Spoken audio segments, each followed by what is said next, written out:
5, 6, 7, 8. It's a mess, sis. Oh, it's a mess. Hello, everybody, and welcome to the podcast. It's a mess, sis. So, what exactly is a mess? A mess is a situation or a state of affairs that is confused or full of difficulties. The mess is when things don't go the way you plan. It is when you have to go off script, improvise, ad-lib, sit through the awkwardness, and breathe through the pain until you come out on the other side, because you will come out on the other side. It is everything that makes life interesting and transformative. It is what we are here to do. It is how we learn how to be. So join us as we dive into this week's mess. Hello, everybody, and welcome back to the podcast. It's a mess, sis. This my favorite podcast. I'm Jess with the mess, and I'm so glad that you are joining us again for another lovely episode. And hey everyone, I'm Rena. I'm your other host, and I'm just out here living, y'all. I'm all about self-development, and that is what I aim this podcast to be: a platform for people to develop themselves, learn about themselves, and to share their stories. I love that. Thank you so much. So now you guys know a little bit about us, and you are joining us for episode 46, entitled Big Girls Don't Cry. I love how you sing all the parts. I did it all. In case you didn't catch that, because I was all over the place, it's Big Girls Don't Cry. Why are we so hesitant to help those who are overly distraught? And that was a lot of words, but we're going to get into it. We're going to dive into it. We're going to, discuss it, dig it down, all those things. But before we do, we have a little segment called What's the Mess? And before I ask Rena, because I will ask Rena what the mess is, I want you guys to know that we have an email address for you to share your mess in case you ever wanted to share your mess. Tell us what you've been dealing with, how you've been dealing with it, how you've healed from it or not. That email is what's the mess sis at gmail.com. We'd love to hear about your mess. And now I will ask Rena, what's your mess? Okay, so my mess is that all of this is a mess, Mm-hmm. but I'm embracing it, and I'm excited to be doing this topic. And Okay. I have been a little all over the place. Okay. And I'm trying to pull it together. So the messes of things are a mess. It's messy. I'm definitely living out the namesake of this podcast, and I love it. I am trying to figure out how to be okay with it. So what's messy? Like life, certain situations, just what? I've What's just been messy? feeling very scattered lately. Yeah. Scattered and out of focus. I feel like there's a lot of moving parts Mm-hmm. going at the same time, and I'm juggling shit and I'm fumbling shit, and at the same time I'm just kind of like la da da, like things are falling that I feel like I should be catching, and I'm just like just watching it fall and being like, oh, Damn, that fell. Yeah. And yeah. And I'm just rolling with it, because I'm like, I'll pick it up or I'll catch it the next time, Yeah. So Yeah. I'm just trying to figure out a way of just living a little bit more seamlessly and effortlessly without so much thought. So I guess I've been fighting off some anxiety. Yeah. I don't know. I feel like I've just been dodging stuff. And I think that's caused me to be a little bit hyper aware and out of focus.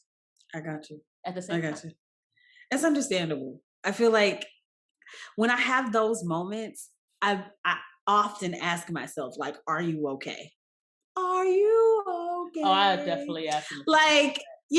I'm like, there are sometimes, because I resonate with your mess, because sometimes I just feel like, okay, when I see shit going by the wayside, and then I'm just like, fuck it. Like, okay, like you said, it fell. Then I'm like, are you depressed? Are you fine? Are you okay? Are you okay? Type of thing. So I feel that, where it feels like you're hyper focused and also like indifferent at the same time. Yeah. It's like I am very dedicated to watching myself do nothing about this. Not dedicated, bitch. Yeah, I'm just like, I should have did something about that, Damn. That is interesting. I think I'm okay. Okay, I good. feel like I'm okay. I feel like I just need to um, have some alone time. I think I'm just Yeah. overstimulated, Mhm. and just a lot of stuff coming up as a result of that. And Yeah. I think I just need to be still. Yeah. So And there's nothing wrong with that. I'm yeah, glad you've come to that place for yourself. Like sometimes that's so necessary. And I think it's harder for people who also enjoy people. And I think you do enjoy people. You like talking and things like that. Or it appears you're giving me the not so much look, but it appears that you enjoy, you enjoy talking, you enjoy people. And so I think sometimes it's hard to have that hard boundary of like, okay, I've had enough for a little bit. I do need to sit still, be by myself, so yes, kudos to you for getting there. yes. I think I don't have any choice. I just don't have any energy left. I feel it. Your body says, sat down somewhere. Pretty much, yeah. It's Yeah. like, look, it's to the point where like I'm interacting with people, and I'm just like, why doesn't this feel as great as it normally does? And it's just Yeah. because I'm drained. Mhm. So um, now that I've kind of, you know, I've sat down. Mhm. Um, I'm starting to like kind of thaw out and try to feel again. I'm like, okay, Okay. maybe I don't hate this person as much as I thought. Maybe I was just tired. I'm weak. Not hate is so strong. Jesus. Right. And I don't mean it Uh, that way at all. It's just certain people I come across and they're just incredibly draining. okay. And I'm like, maybe they're not. I mean, I think they still are draining, Mhm. but usually I can kind of handle my Yeah. interactions with them. And then, like lately, I've just been feeling myself kind of do this whole Yeah. why? Yeah. Um, and then now that I've kind of had some rest or some alone time, I think people aren't really affecting me as strongly as they were. Yeah. Yeah. Yeah, I can understand that. yeah. I just needed to sit down and be alone and be okay with being alone. Mhm. Cause ain't nothing wrong with it. There isn't, and I like being alone, Same. but I then start to judge myself when I am alone. Like, is something wrong with me? Am I going to become a recluse? Like, I take it far. Yes, I think we were just talking about it. I do. I'm like, oh no. I was actually talking to my friend about it because I had passed judgment on someone in my life, an older person who sort of secluded themselves away from the family. When I was younger, I judged them, and I didn't want to be that way. And I think I pushed myself so often to live outside of what was comfortable for me as far as how I communicate and how I keep in touch and stuff, because I looked at that and I'm like, I don't want to be that very reclusive, very alone, very away. And Yes, and yeah, you do judge yourself. And I'm like, I'm working on the balance because I do feel like part of it, I don't know. There's some things I've struggled with that too, but I was just saying I resonate. Yeah. no, I get that. Like, we've seen it in movies where there's that, like, as they always call them, the eccentric aunt or uncle that like Hmm. disappeared from the family, and they're like, oh Hmm. yeah, I have an uncle somewhere, but we don't really know what happened to him or her Yeah. aunt. Yeah. And am I going to become that person? And I'm at this point where I'm like, if I become that person and I'm happy, then I'm Do okay you with happy? I'm happy. it. Yeah. Yeah, I feel you. I feel you. Well, what a mess. I love it. It is. It is. What Yeah. about you? Since you're just with the mess, what's Just your with the mess? mess. What's my mess this week? I just feel like I want to find a way to so my I did a vision board last year, and on it was like the chakras and all this stuff, and basically from that I'm just hoping for alignment, and that goes in all areas and aspects of my life. And I was telling you earlier, but just like my cycles, I've been feeling so um so much. I feel like I never had PMS symptoms really when I was younger. Child, I had like the easiest periods. My friends used to be so jealous. Like I didn't have cramps. It was a very short time. It was like 3 or 4 days. Like I could still do shit. I was just like, it was fine. And now I feel like I need a day at least once every cycle. I need a day to just do nothing. I just laze because I'm hurting. It's not horrible. It's still not as debilitating as some people, I'm sure. Um, but more importantly, I feel up to 2 weeks before I feel this. this heavy weight on the world and it was funny because I saw this article or whatever. I think it's on BuzzFeed. They were talking about Kristen Stewart say, or I don't know, one of the Kristens, the white actresses, was like, There's women more have than to one. self, huh? There's more than one Kristen. So many. But we could go into it later, maybe. Okay, sorry. I'll tell you. Continue. I'll like look it up, but her name doesn't matter. What she said was that what she said was that women have to understand their hormones and self-regulate, because she was saying, like, if she didn't self-regulate around her cycle, her and her husband would be divorced now, because sometimes she feels so whatever. And then in the comments of that, you had a lot of women with menstrual I don't know if it's called Like disorders or PCOS what. and like There was endometriosis something type else that thing. they were saying, but they can't control the way in which they feel during this cycle, during this time. And so I was thinking about that while I was on my cycle and feeling heavy, because I could cognitively be aware, and I was like, I know that this heaviness is from the cycle that's coming. And I'm doing my best to not feel like I really want to feel, like, you know what I'm saying? It just felt so heavy, this like, this previous cycle or whatever. And I said all of that to say is I'm wanting to get in alignment with my body, because I feel like, and I could be wrong, and if somebody's like a medical like person out there and I'm like totally saying some bullshit, then correct me, let me know. But I just feel like if I really align myself with the right herbs and the right foods and stuff, perhaps I can get my body in alignment where it's not doing that, because I feel like it's such a shift from like my balance. And I don't know, like I said, I don't know. I don't know if that's a real thing, but that's kind of how I've been feeling. I've been feeling like if I get myself in alignment, if I get my body and my soul and my spirit right, maybe I won't have this thing. But I don't know. No, I That's mean, the mess. I think there's some truth to that. And another, tidbit is that I'm also like on my cycle. So, Hmm. and part of the reason why I'm just kind of watching stuff just kind of fall is because I know that. And Yeah. I don't want to like make it seem like whatever state I'm in isn't like this is permanent, because I know it's Hmm. not. I know it's Hmm. like as soon as this shit is over, then I'm going to be back to being optimistic and hopeful. Yeah. Yeah. But right now, I'm tired and I don't want to deal with people, and I know Yeah. that's just kind of like period speak.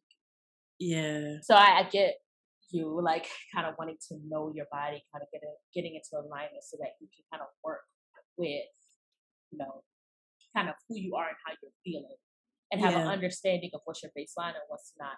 And I feel like there's so much Yeah. we don't know about women's health Yeah. outside of pushing babies out. Like, Hmm.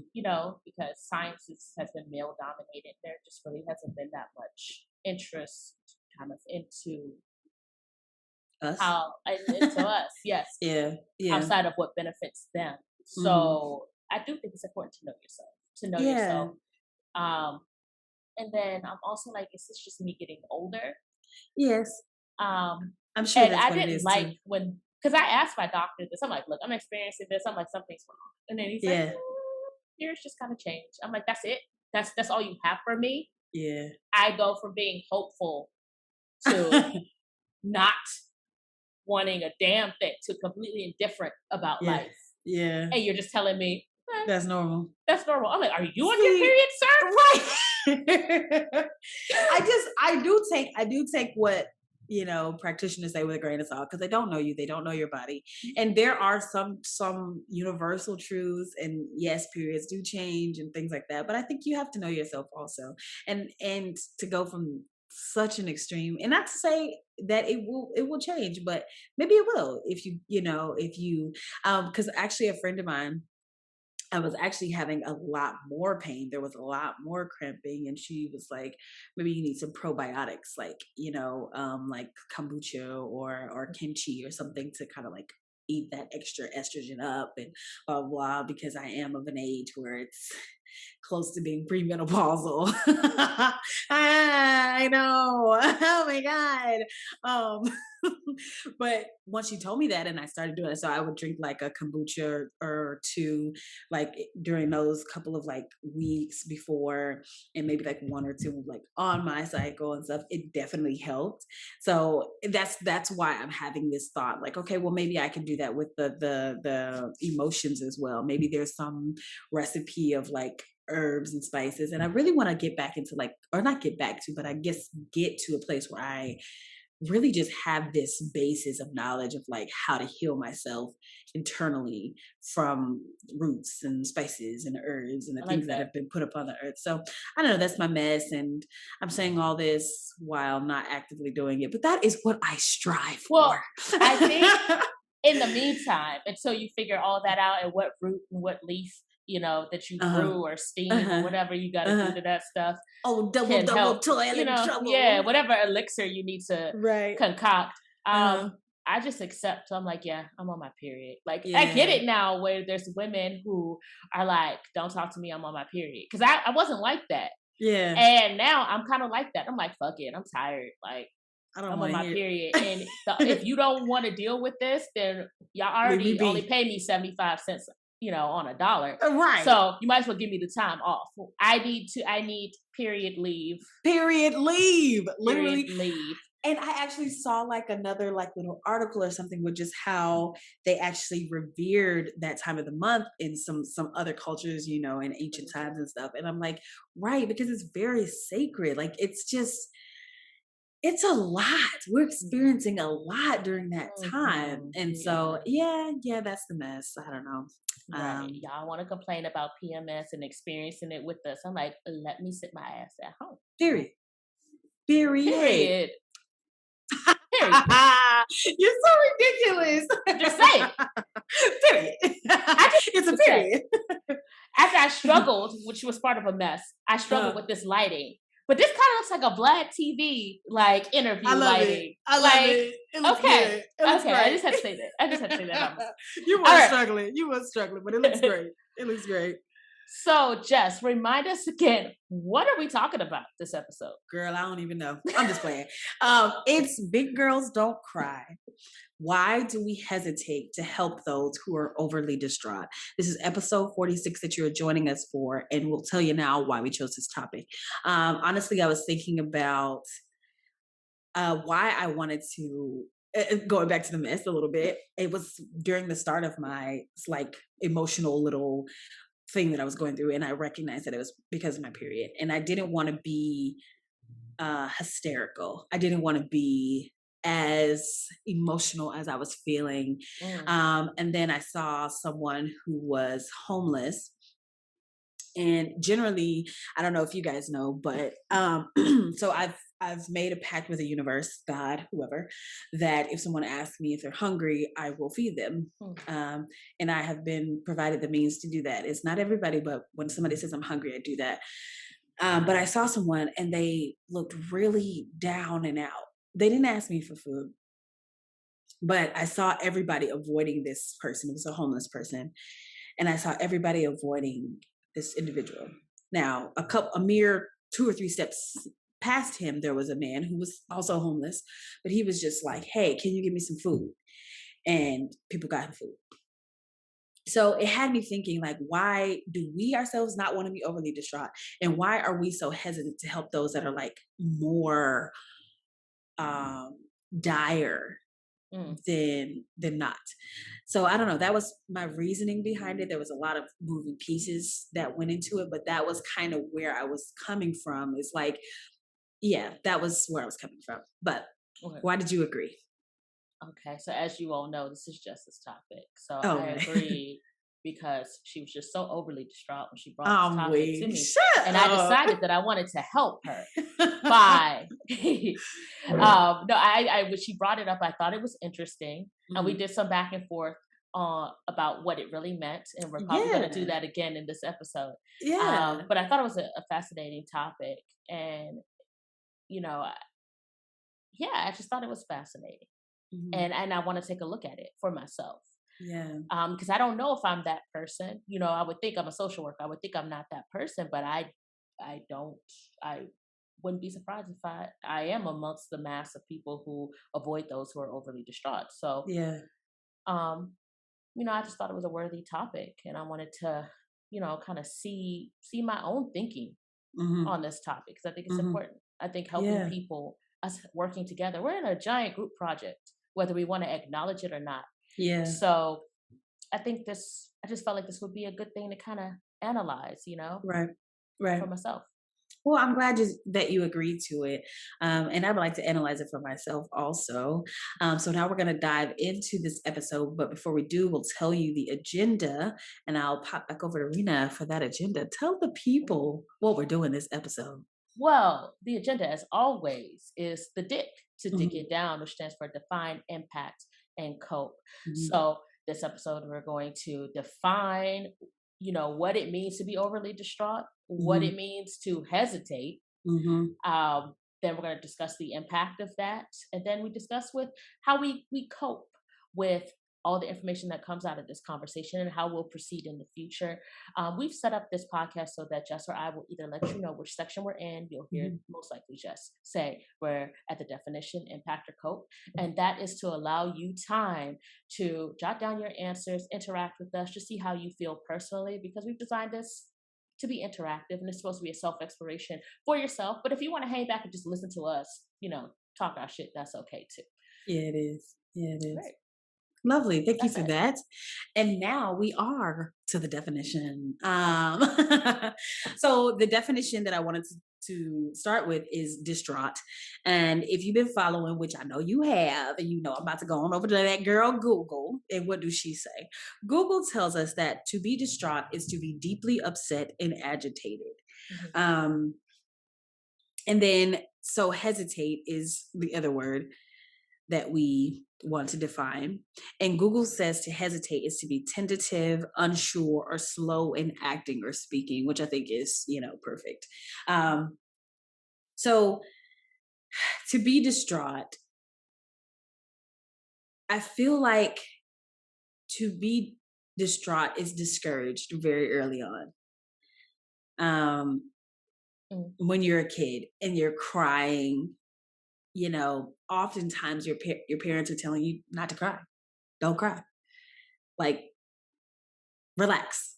You know what I mean? There's Or I'm always gonna this, give you something to cry or about. I'm gonna give you something to cry about. And so there oftentimes is, and I even remember in my own family, and I'm appreciative of this, but there was like I would want attention. And my mom knew that. And she was like, you don't have to cry. You can just tell me, hey, mom, I want attention, which I did often because I like attention. And she listened and she gave it to me. So that was great. But what's you rolling your eyes for? No, it just makes sense. Wow, the shade of it all. Anywho, what's you rolling your eyes for now? That's not shade. I was thinking, ma'am. Oh, okay. No, but yeah, so that the idea is to not cry, to not be overly presenting these emotions, to talk about it, and I guess this will go into my impact, but yeah, so I feel like that was the definition, and I feel like it's been taught very early to not um, do too much. So what's the distinction between distraught and overly distraught for you? Okay, so the distinction I think is what people, other, the mass of us feel like is a decent amount of emotion. If you stub your toe and you're like, dang, that would be seen as reasonable. You're distraught or not, yeah, you're distraught, you're agitated, you're bothered by that. Okay. But if you stub your same toe and you fall out on the floor and you cry, you wail and you kick your feet and you stamp and you like, having a real tantrum about what we, the outsider, deems is um inappropriate. That is when you're like, you're doing it too much for that little bit of pain, for that little bit of heartache, for that little bit of disease, Okay. when we, the audience, sees what you've gone through and thinks to ourselves, that doesn't deserve all of that. I've been through worse and I didn't act that way. Or when I stubbed my toe, this is how I reacted. And this is how other people reacted. So you acting like that for your stub toe, that's too much. Okay. Okay. And all right, let me ask my Ans- let me answer and then okay. ask my next question. So I Okay, can let me hear. slide what my thoughts in there. Okay. So to me, distraught, I guess, it means you're upset. You're Mhm. upset, you're mad. There may be a display of emotion. You're just when I think of overly distraught, I think of unconsolable. Like Mm, you're just laid out mhm. with whatever emotion you're experiencing. It Okay. could be anger, it could be grief, sadness, loss, anxiety, even. So that's what I think when you're overly distraught. You're just like I feel like there's a distinction. Like distraught, it's kind of like okay, you're sad, like you're uncomfortable. You're like something's definitely going on. You're not Yeah. happy. You're not having a great time.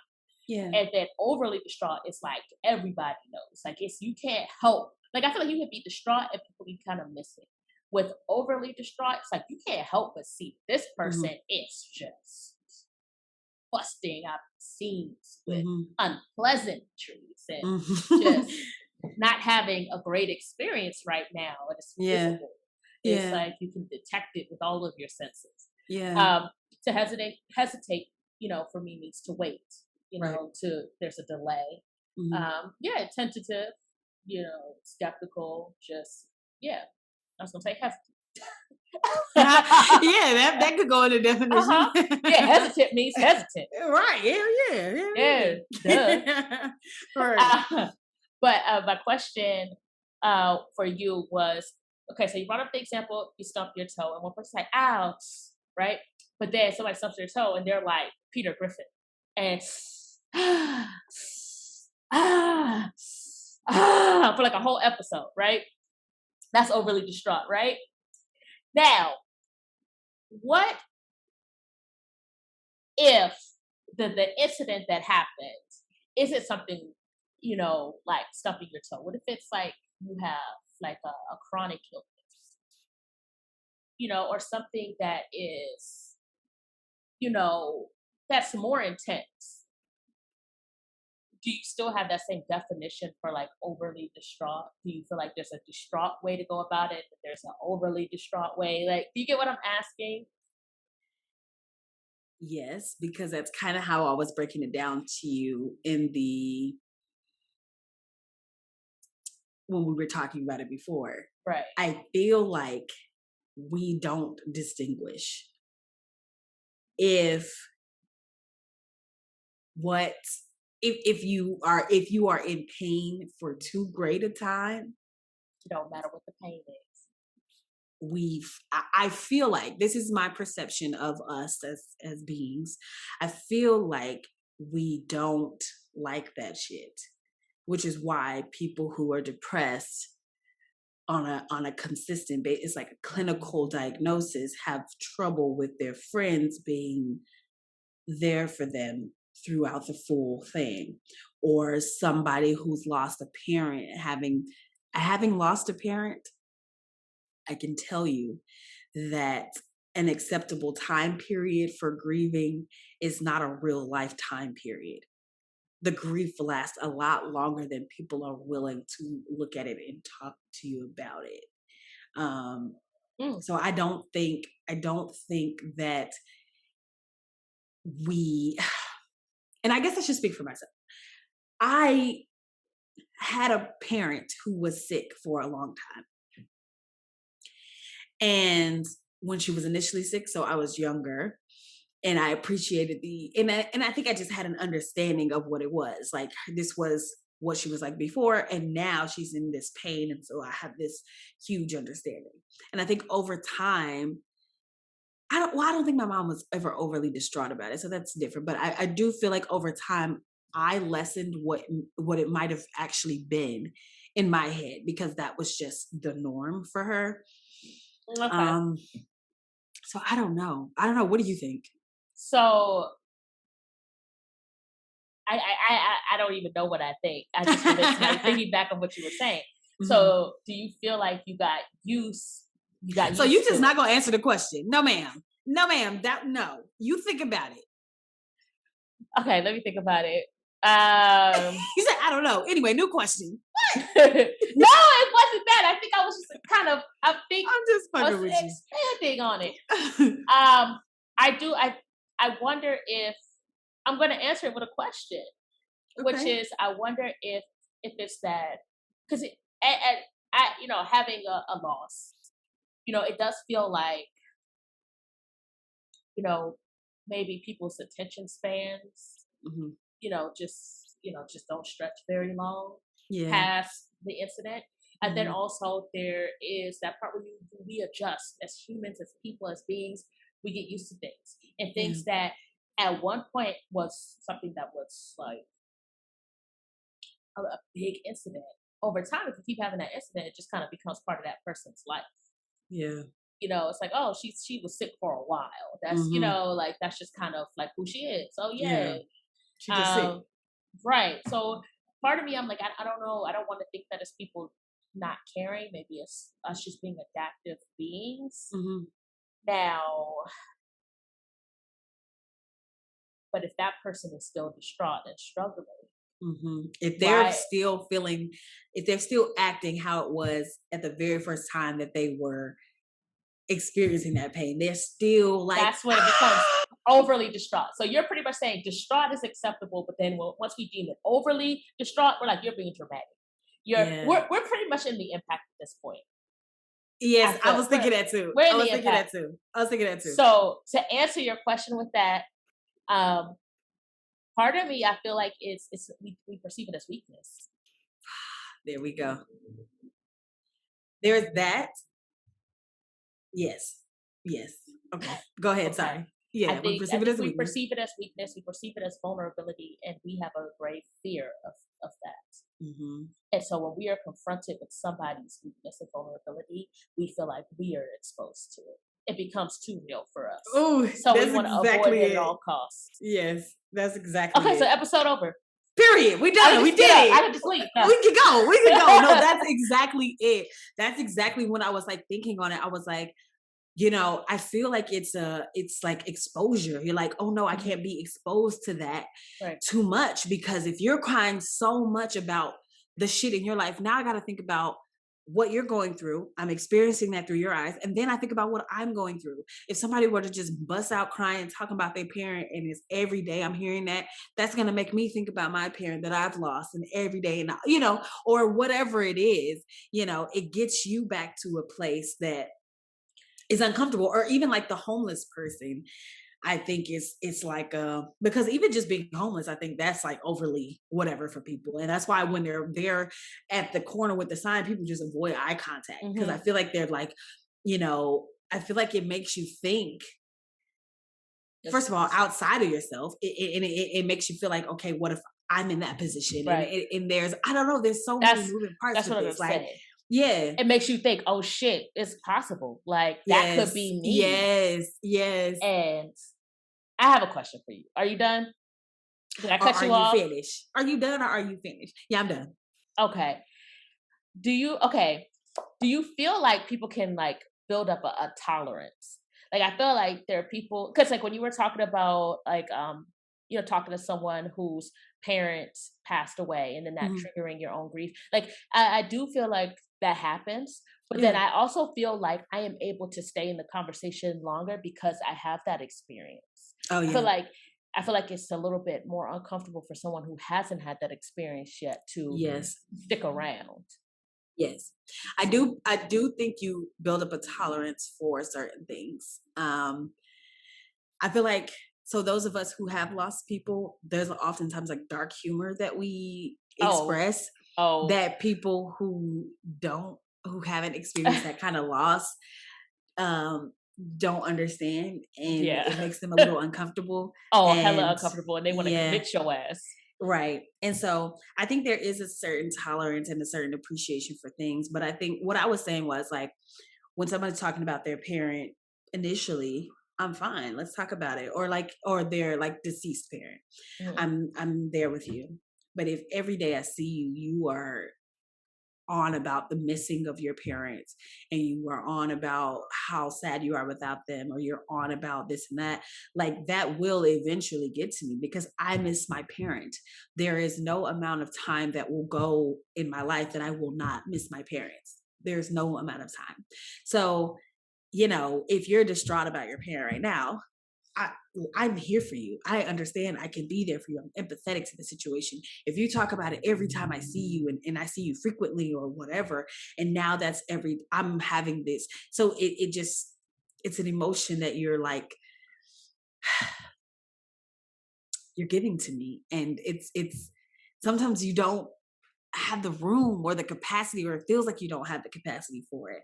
Like when I think about, like, in all honesty, when I think about homelessness as a real thing, when I think about, like, if I see somebody like getting in the garbage to eat, when I think about it for real, it's overwhelming, the Mhm. sadness that I feel. Like I cannot, it feels like I cannot fully think about it.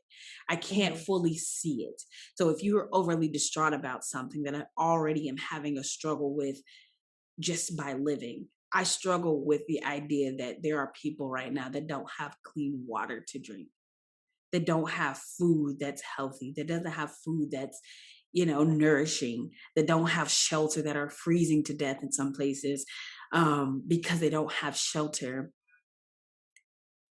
I am overwhelmed with emotion if I think about it too long. So to be exposed to, and I'm just using homelessness as an example, but anything really that you are already struggling with, to be exposed to it overly so, it feels insurmountable, I think. So it's overly when it makes you uncomfortable. Right. Okay, but Right? it's Or is that not overly? Because nobody beams something overly that they don't find uncomfortable, right? Or am I off? no. I don't think you're off. I think when it comes to overly, it's Mhm. subjective. I don't think there's one way one can define overly. Yeah. Um, for me, overly can mean that like, oh well, I don't think of overly that way. Actually, Okay. How do you think of overly?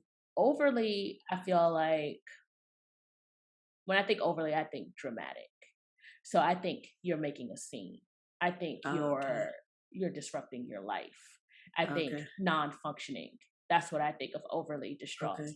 That Okay. and maybe it's my clinical background. I'm thinking, Maybe. oh, you're getting to this point where you are going to need a lot of assistance. Like like I said, no one can console you. You're Mhm. beyond family giving you a hug and bringing you a meal and kind of letting you adjust. Mhm. Like you are out here, you know, it's your behavior is dysfunctional. It's causing disruption in your life. That's what I think of. It's not so much me in it, like I got you. how I personally feel. I feel It's like about it's about how you. it's impacting their life, not how it's impacting mine.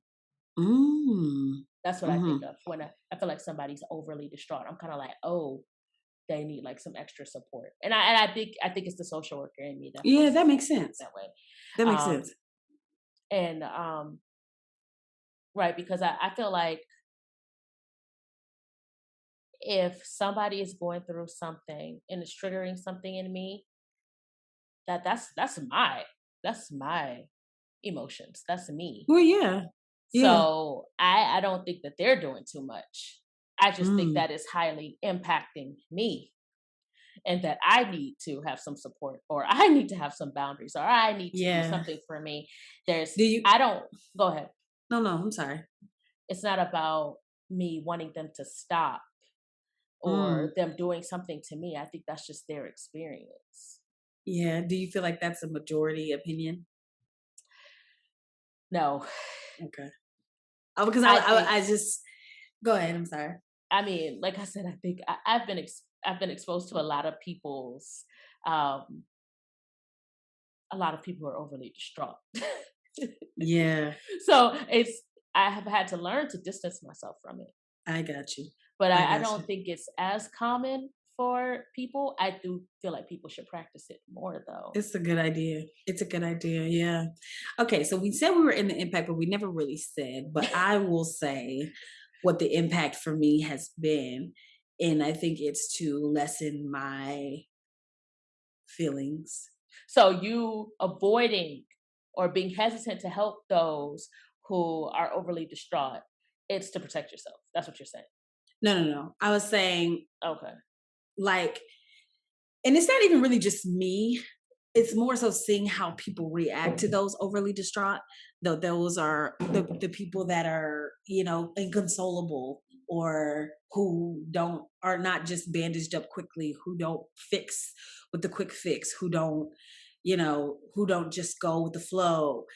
The way that the world responds to those people has hindered me in, oh, I didn't say hindered me, but it has definitely dampened my expression of my own distraughtness, or my own need for something more than the quick bandage, the ace bandage over the thing. And because of that, I feel like I've emotionally stunted myself. And I was talking, I think maybe told you this before, but I was talking to my friend earlier and we were talking about emotions, because she was talking about, basically she's doing this journey of like expressing herself and feeling her emotions and all this stuff. And I was laughing because I said, me, her, and our other best friend, I was like, it's so funny how emotionally stunted we were as friends. Like we were really just like, and she was like, that's why we got along. And it was like this whole huge thing with us. But I just definitely remember being very young and something happening that hurt my feelings, and it just reverberated through my entire body. Like I was hurting everywhere. Mhm. It was definitely physical and in my body, and I hated it. And so seeing how people responded to other people who, because if I still felt that now as an adult, with the power that I have as an adult, power, versus what you have as a kid, I would come across as very inconsolable. I would come across as like overly distraught when something hurts my feelings, and I see it now. There are people whose feelings are hurt and they just go to this place where it seems inconsolable. And so, is it unconsolable? No, it's inconsolable. I don't know which one it is. I think it could be. I think I said Either way, unconsolable, and I've been yeah. thinking every time you said, I'm like, which one is it? They are unable to be consoled. Exactly. There Y'all we know go. what we're talking about. But because of that, the impact has been, I think, to dampen sometimes the height of my emotions that I feel would be viewed negatively. And I don't know that it was a Okay. conscious thing, but it's definitely self-conscious, where I think, you know, yeah, I don't want to be too, You don't want to be that guy. I want to be hysterical out here. You know what I'm Okay. saying? Type Now, of thing. I got an additional question. Well, answer your shit, then ask the question, because you Oh, just full of questions. Asking all them questions. Asking all them questions. Okay, go ahead. Okay. I do think the impact of, so pretty much, I just want to make sure I understood what you're saying. Okay. Society's kind of treatment of those who are emotional or distraught or inconsolable, um, that you feel like the impact for you is that it's caused you to not really lean into your feelings and your emotions as much, out of fear of coming across as those people, and then possibly being treated as like a pariah, Right. or like a Essentially. leper, Essentially. someone to be Just avoided, or right. seen as unstable. Right. All of those things. I think and I think it's a woman problem too, because That was my women, yes. yeah, women, we have the whole hysterical, past and all that kind of thing, where you can literally be locked up for having your fucking emotions, in an insane asylum, like literally. And so women especially are taught to dampen and to lessen, and I took those lessons and I saw them, and I saw other women being the strong black women around the world and in my life, like really lessening things that were really major things that are like, we should be murdering people for this, because they Ah, really wronged us. Okay, obviously exaggeration, but I'm just saying, like, there were right. things I that, do not condone the murder. relax. I'm not talking about real murder. I mean psychological murder. No, I'm just kidding. That's lobotomies, and they definitely did that. It's a joke. Jeez. Is No, it? but maybe. No, but I feel like it's that situation of like just seeing over time things that looked really difficult to deal with and people dealing with it very mildly. And it could have just been who they were, but feeling like you have to follow in their footsteps of like lessening things of how you feel to the point where you just are, I don't know, you're doling everything Yeah. to a certain, to a certain Right. extent. But anyway, what is your impact? I have so much to Question. say. I have so much Ask, to tell say. us after your Okay. impact, Charlie. Okay. So I feel like my impact is similar to yours. You don't Hmm. want to come across as weak. You don't want to come across as emotional. You don't want Hmm. to come across as that person who can't handle life. Yes. And Yes. I definitely didn't want to be that. I grew up Hmm. in a household with very, very strong female examples where it just seemed like nothing bothered them. And if Hmm. something did bother them, there was one kind of response, which was like anger Right. or strength, Right. which looked like anger. Yeah. Yeah. I saw my mom cry once and it was deeply upsetting to me. I felt like Wow. she was overly distraught for her situation. And I'm Damn. like, if you're crying, Hmm. this is bad. And then when Right. she told me what she was crying about, I was like, why? I Right. was also 12. And that was a Wow. very dramatic time for me. Yeah. And so, like, I didn't see crying. It wasn't the norm. I didn't see crying. It was something that you resorted to when you were broken. Where, Hmm. like, you only cry when you can't help but cry, but know that that is your weak point and everybody's going to see your weakness. Yeah. And so I didn't have feelings after that. Like, Yeah. I used to have feelings. I remember having feelings probably at like 3 or 4. I think I probably I'm stopped weak. feeling at around 4. Oh my God. I remember like just being mad and stomping down the steps with my lip poked out. And then, my grandmother or my mother said, don't you dare come down those steps like that. You better go back Yeah. upstairs and walk down right before I give you something to cry about. So you Right. suck your lip back in. So I suck my lip back in. And Not all my sucked it in. emotions. So like, who Right. you looking mad at? You just like, Nobody. and then you walk back up the steps and you walk back down like nothing happened. Yeah. And they're like, much better. Want an Damn. oatmeal cream pie, some ice cream, some shit. Yeah. Let's not talk about why you were upset because Yeah. nobody cares about why you're upset. People just care Yeah. that you're upset. So And that that was you're showing them. Hmm. right. So by the time I got to my teenage years, everything was just internal. Like I Yeah. think I would have feelings come up, and I'm just like, nah, Yeah. we don't feel We don't that. do those. We don't. Yeah, who does that? We don't Yeah. cry, and it became Yeah. like a badge of honor to not cry. Damn. And even when it got to the point where my mother and my grandmother, they passed away within a few months of each other. Hmm. And I think that was like, I cried while my mom was sick, but it was one of Hmm. those things where I like would go back to her empty house and make sure no one was there. Hmm. And then I would allow myself to break down. Yeah. Then I would shower and then I would walk back out there like I didn't just cry, like my life had fallen apart. Yeah. Because I don't want to say there was a shame, but Mm. I just didn't feel like it was okay for people to see me like that. Yeah. And now I'm realizing that as a result of me kind of approaching things that way, nobody saw me sad about my mom Yeah. being Yeah. sick. I think everybody just thought, oh, she just took that on the chin. Like, Hmm. the only family Hmm. she had is dead. She's good. I'm weak. I Oh was not no. good. I was That not was good. not good. I was Yeah. not good. I was chasing crackheads. I know I talk about Wait, crackheads. what? I was just going through a lot of stuff. Like I could not function. I could not Yeah. think straight. But Yeah. I was trying to pretend like I was. Like Yeah. I was chasing this lady at Rite Aid because we both trying to fill the same prescription. And I knew who I was getting my prescription Yeah. She knew who she was getting her prescription for. Uh-huh. But like I was I was drowning in grief. Yeah. Yeah. And I was trying to over intellectualize things so Mm-hmm. that I could come up with a plan. Like Yeah. I was just trying to plan out how this lady was gonna survive and then Yeah. and then when that plan didn't look like it was gonna come through, I just made another plan, and Mm-hmm. people didn't know how to help me. And I Yeah. think that was the impact. Yeah, I looked like I was fine, and that was Mm-hmm. comforting for everybody around me, but I wasn't getting any support. I would go to Mm. hospitals, they would be like, "So who's supporting you?" I was like, "Nobody." They're like, "You ain't got nobody." I'm like, "Nobody." Like, "You don't have Yeah. any siblings?" No. You were like, they're like, "Do you have like, any other family?" I'm like, "She has some sisters." Mm-hmm. Not even claiming them as your own family. In that moment, I didn't. Yeah. Because I didn't even see that I needed the support in that Yeah. moment. It was all about her. Right. And then there were moments where I felt like my mother was overly distraught for Mm-hmm. having terminal cancer. Wow. Right.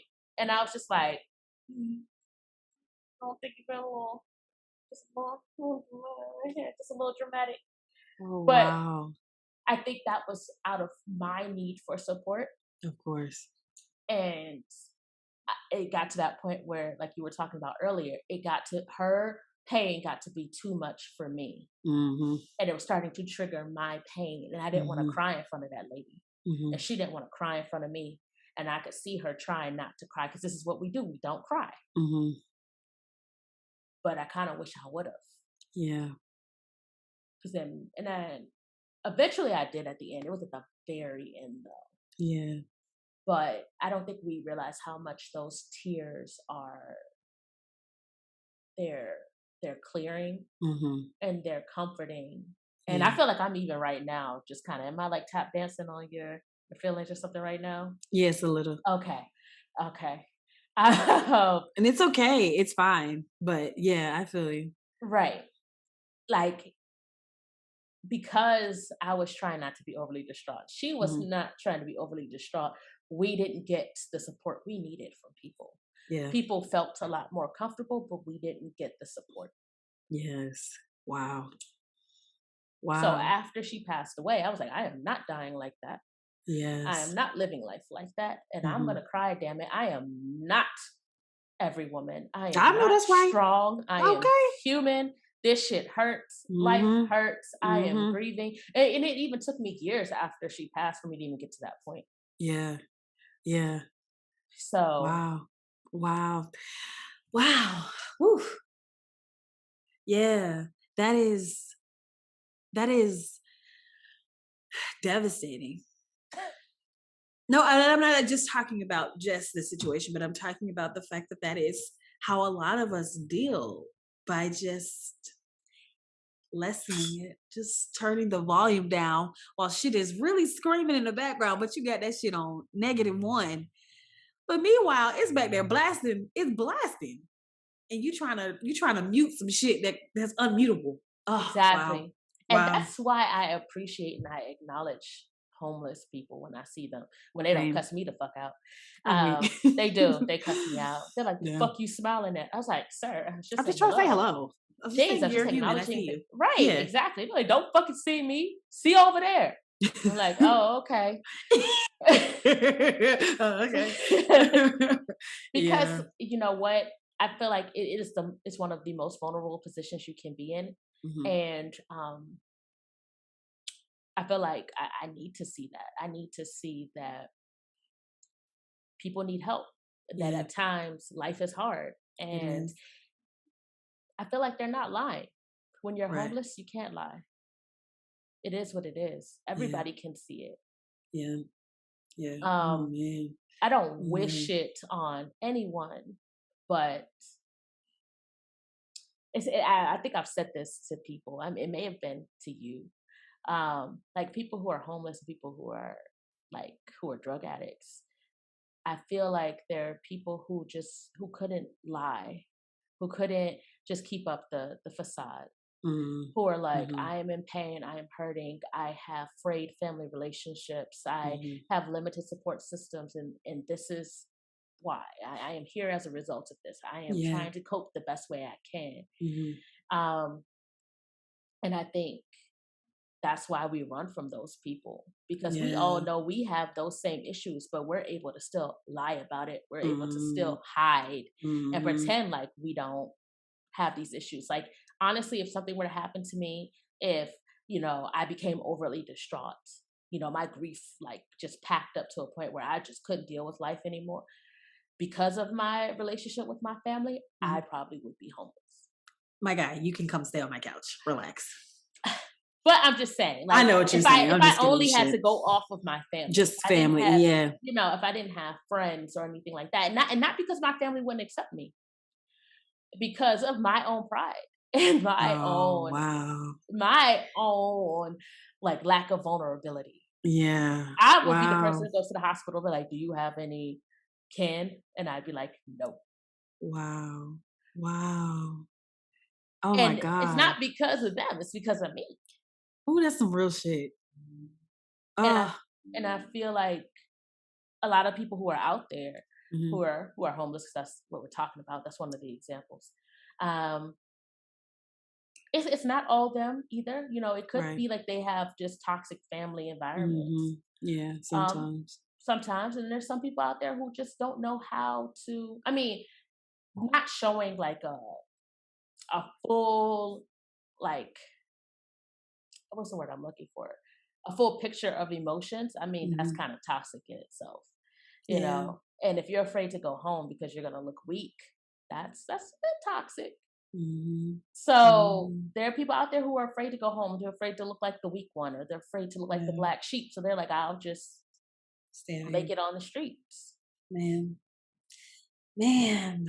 Um, Ah. not only Wow. does us not helping people, like, it, us not helping teaches us to not ask for help.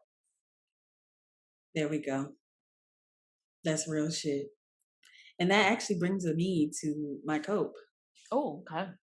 Yeah, I have been in this last year and some change. This podcast has definitely been helpful, but I've been Oh, the better most be. vulnerable. Relax. I've been the most vulnerable. I think that's how I cope. I become vulnerable. I Mm, say that things are hurting me. I say that I'm scared. I say that I'm sad. I mm, say things aloud that previously would have caused me embarrassment or I felt like was overly distraught. I have been taught to count my blessings. And so in doing so, I feel like I also like lessen the things that I didn't feel were blessings. It's like, okay, well, I'm blessed. I have a house. So let me not complain about this. I have a roof over my head. I got food to eat. So let me not. But, I still am grateful. I'm not saying that that's not a thing because, I'm definitely about the gratitude aspect, hmm but I definitely cope by being vulnerable, by feeling my emotions and not shaming myself when I first had them, by not mm, being like, well, you other people got it worse than you. I don't give a fuck. Right now, I'm sad right now. I'm right, sad right now. I'm right, mad right now. I yeah. am, I'm afraid right now. That fear piece is, you know, something we don't like to talk about. It's a lot of things that go into living and I'm feeling them all and I'm feeling vulnerable with myself, allowing myself to say it to myself first. I mean, I sometimes I still don't say it to other people because that's a little harder, but I definitely am saying it to myself when I feel shit. I'm just like, man, I'm feeling this shit.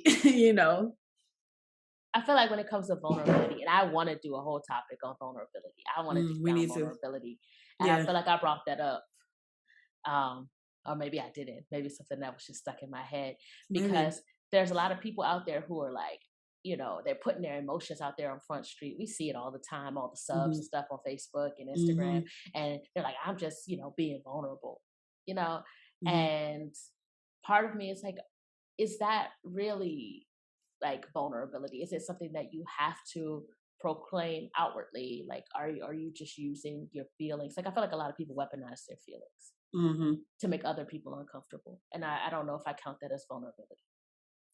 I mean, I don't think it's up to you. Oh, oh, huh? Yeah. I think it's up to the individual because you don't know what makes me feel vulnerable.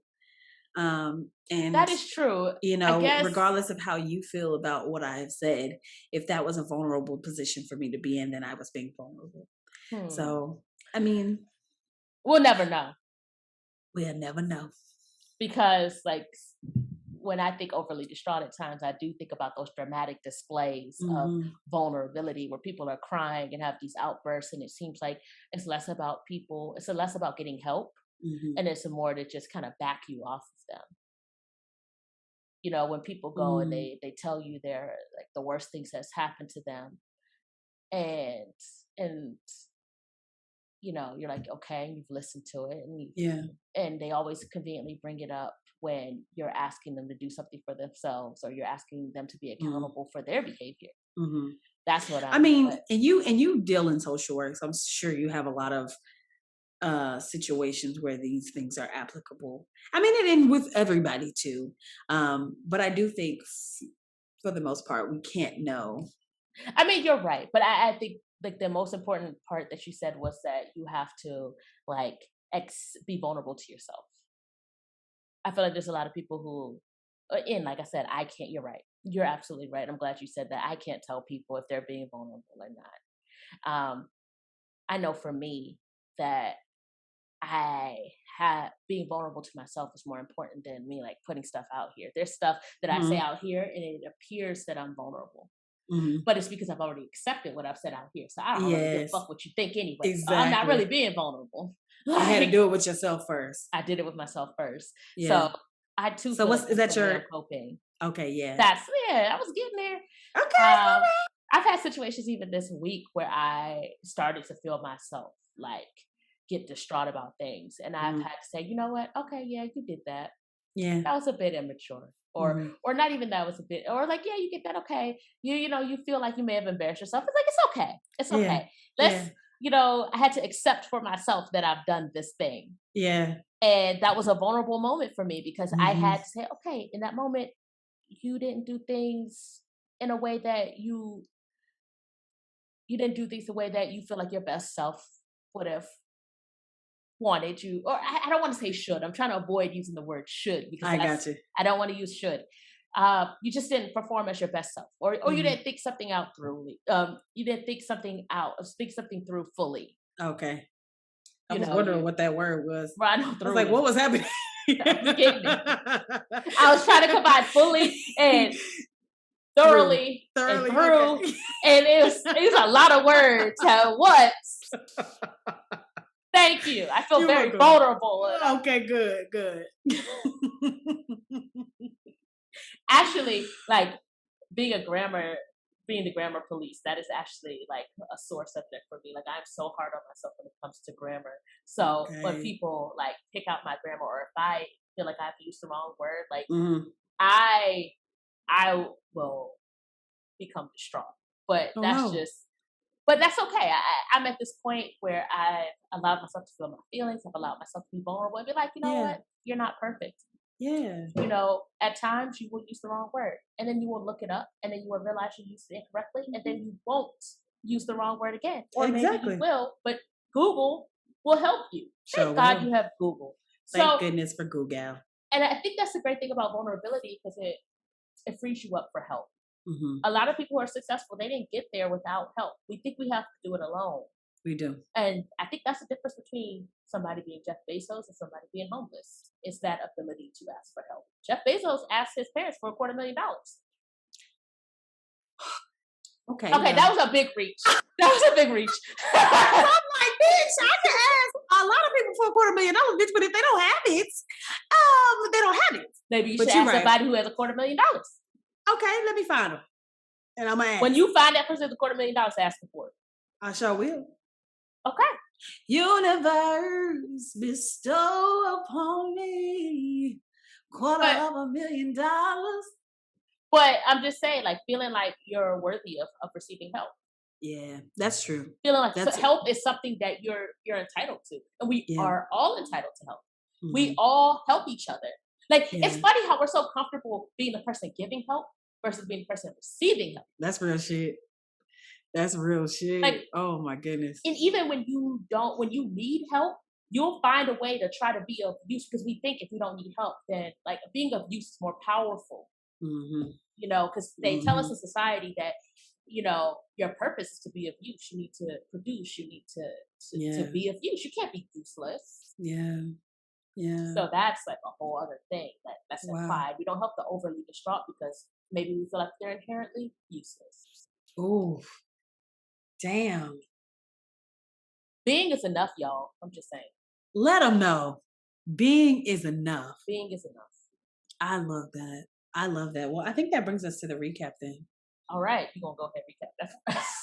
I don't even remember what I just said. Wow. Well, the recap is that for various reasons, being distraught or overly so has been seen as a negative. And because of that, it has impacted the way that we have seen our own emotions, dampening and lessening them and not being vulnerable with ourselves first. We are coping by first starting with vulnerability and telling ourselves we are worthy of being. We're worthy of the emotion. And regardless of how it appears to come across to other people, we are worthy. And I think that's beautiful and lovely. And I'm really glad that we dig this down. All right. I think you did a phenomenal job with that recap. And I am going to ask for more help. Period. Saying, so hey, if anybody out there has $250,000, I don't know what I'm going to do with it yet, but I'm going to do something. Oh, I have plans. So if you need a plan, let me know. Okay. I got plans. All right. Help me with the plan, Jess. So then I got you. Okay. See, there we go. This is how help works. Hey, Glory. So before you become overly distraught, ask for help. Exactly. There we go. There we go. Ask for a little help.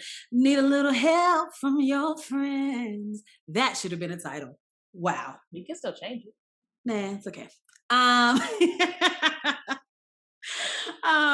But okay, so now we are to what I think is my favorite part, right? Yes, we are. To the meditation. If you are new, this is my favorite part. What we do is take a couple breaths, we set an intention, take another couple breaths, and then I let you go about your day. So what I want you to do for me is to take a big, deep breath. We'll take a second deep breath. And we'll take one more deep breath. And now we'll set our intentions. I intend to be vulnerable with myself, to allow for the emotions that I feel to come as they are and to not judge them so harshly. And that is my intention. All right. It is my intention to ask for help when I need it and know that I'm worthy. Ooh, I love that. I love that. Okay, and now we'll take our last set of breaths. Take a big, deep breath with me.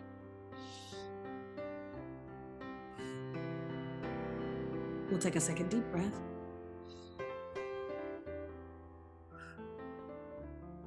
And we'll take our last deep breath. All right, your intentions have been set for the day. Go out there and flourish, sis. Today doesn't have to be a mess.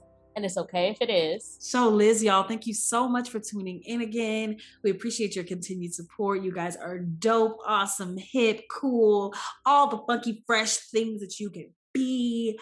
I don't know where that was going, but I just wanted to say that. So yeah. Is there anything else we need to tell the people? No, just hit us up with your mess. What's the email again, Jess? Let's remind us. What's the mess, sis@gmail.com.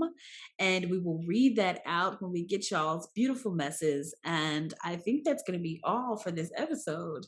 Yeah, that's it. All right, we're going to catch y'all on the flip side. Peace. It's a mess. Hey, that's why I can't sing. It's okay. He's going to talk over my singing though. Okay, it's ready now.